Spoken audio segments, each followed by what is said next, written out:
China's economy, fish whiskers, carbohydrates, and a piano-playing pachyderm are all part of this Thursday's show. Welcome to CNN Student News. I'm your host, Carl Azus. This October 15th, we're starting with a debate. One among the 5 Democrats hoping to secure their party's nomination for president.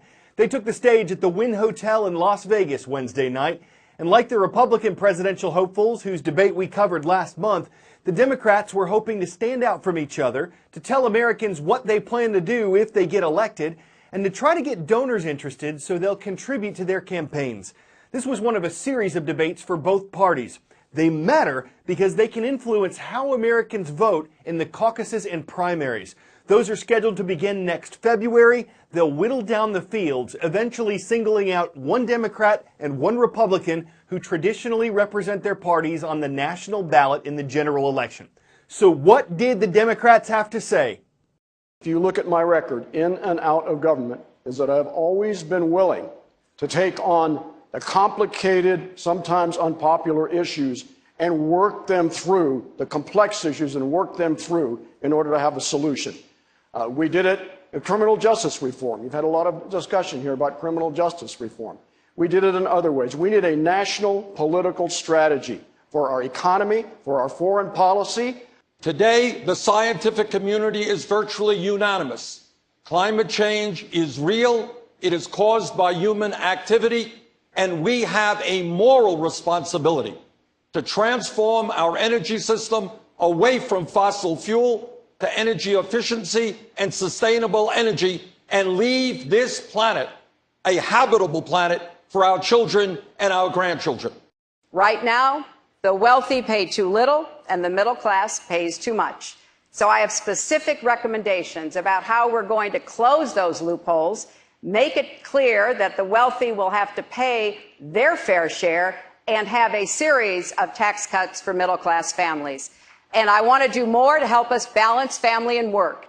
I have learned how to be an effective leader.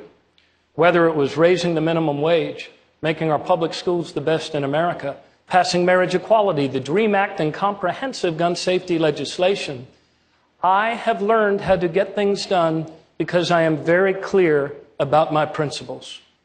I've always been honest, I have the courage to take the long-term view, and I've shown good judgment. I have high ethical standards. As we look to the future, I want to address the income inequality, close the gap between the haves and the have-nots. I want to address climate change, a real threat to our planet. And I believe in prosperity through peace.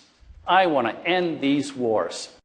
Investors worldwide are keeping their eyes on China, and they're concerned about what's happening with its economy. It's one of the largest in the world, and because the economies of different countries are connected, what happens to one of them can affect others across the globe. There was a dramatic drop in China's stock market over the summer, and shakiness continued through September when the value of China's imports decreased. It's partly because Chinese simply weren't buying as much, not a good sign for their nation's economy. There's no way around it. China's economy is still suffering. Economists surveyed by CNN Money are expecting growth of 6.7% in the third quarter.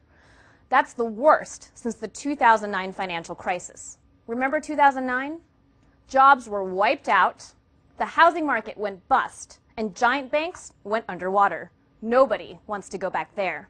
At home, China is trying to engineer an economic shift away from manufacturing and pushing people to spend more. But that's taking some time. In the meantime, any bumps here in the world's second largest economy will be felt around the globe. That was pretty clear this summer. Investors worldwide started panicking as Chinese stock markets took a hit, at one point losing about $4 trillion in market value. What's $4 trillion? That's 20 million Lamborghinis. All eyes are now on Beijing for official GDP figures next Monday and a key meeting later in the month. Officials will have their work cut out for them, reassuring the world that they've got China's economy under control. Sophia Yan, CNN, Hong Kong. Whiskers. Dogs have them, hamsters have them, cats have them. But catfish are the only animals in the world that have an odd number of whiskers. And unlike the whiskers on pets that are basically hair, The whiskers on catfish are barbels. They're sensors that help the animals find food in murky water. Nothing fishy about that, but it's random. Okay, up next today, how much of your daily diet should be made up of carbohydrates? Actually, there's no one-size-fits-all rule. It depends on your age, your gender, your height, weight, overall health, and how much exercise you get. A dietitian can help you figure out your own daily needs, but there's a difference in the kind of carbs you get from candy corn and the kind you get from pumpkins. Food fuels all your activities. You know that. You're breathing right now because of the energy you get from food. And yet most people don't know very much about what they're putting into their bodies. If you're like most people, the primary source of all of your energy comes from carbohydrates, also known as carbs. They are one of the macronutrients, along with proteins and fats. Now, carbs can be healthy. Think about breads, fruits, milk. They can also be unhealthy. Popcorn, soda, cookies. But regardless of how they start off, inside your body, any carbs you eat turn into sugar.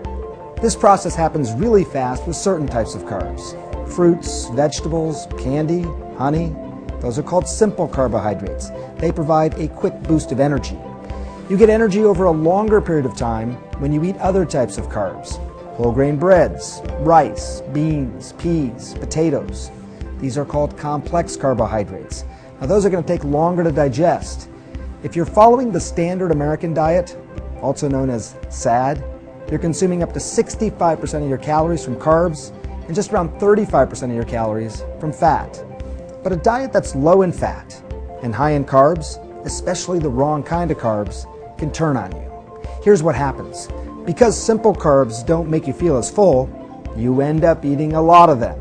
And remember, those carbs turn into sugar, and that sugar flows through your bloodstream.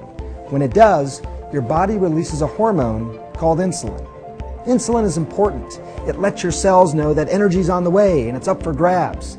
But insulin also takes the extra energy from carbs and turns it into fat. That's why a sugary drink, as well as a double cheeseburger, can both be bad for your waistline and for your heart. Sure, you need carbs. We all do, but not too many. And remember, not all carbs are the same.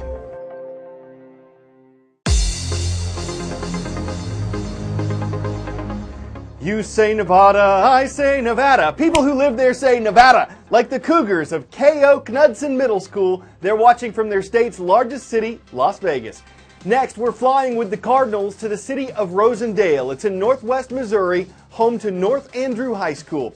And in the Thai capital of Bangkok, hello to our viewers at Berkeley International School. Great to have you watching from Thailand. And by sheer coincidence, our last story today took place in Thailand, where an elephant lent a helping trunk to a piano player. Best part is when he starts bobbing his head to the blues. His playing isn't quite harmonious, and it's not quite on rhythm, but he puts on one heck of a trunk show.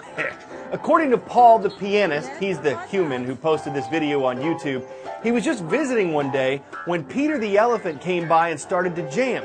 So you can say that when they played together, Peter and Paul were merry. The animal showed elephantastic potential. Maybe he has ears for classical too, like Canon in D by Pachyderm. Either way, it's an enjoyable tusk, one he'll remember for a long time. I'm Carl Azus. We're back Friday.